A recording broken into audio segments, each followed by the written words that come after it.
Those experiences will turn into beautiful memories. I guess learning medicine isn't so boring after all. Imagine confessing your feelings to someone in an academic way. Because in med school, we get to say, if I could alter my state, I will be your H2O. In my world, you will be my sodium. I will follow wherever you go. This might hurt me, and I know when I swell and start to burst. You excite all my cardiomyocyte when you said my name first. Did we just learn medicine in a romantic way? Thanks to all our basic sciences, we are as creative as we are right now. All thanks to anatomy, physiology, and of course, everybody's favorite, biochem. We spent years trying to consolidate the science behind every disease, preparing for that very day that finally we can call ourselves as junior interns.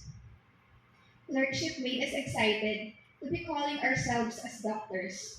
At the same time, it opened our eyes about what it takes to be a good doctor. But how do we become a good doctor? From the very first patient who ever asked for your name because you made them feel safe, from the very first patient who smiled back at you because you smiled at them first. These little gestures, this what makes a good doctor. It's not the award, it's not the title, it's not even the white coat, it's not even your stethoscope. And my challenge to you, my dear batchmates, strive for excellence, not because we want acknowledgement, but because our patient deserves it.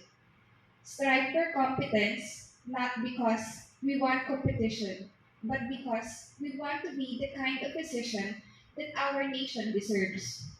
May we learn to look at every patient as if we are the last hope they have been praying for. May our hearts never stop caring for those who are in sick bed. After all the long nights, silent prayers, moments of doubt, we are finally here. This is more than a recognition of efforts. This is a testimony of God's faithfulness. Thank you.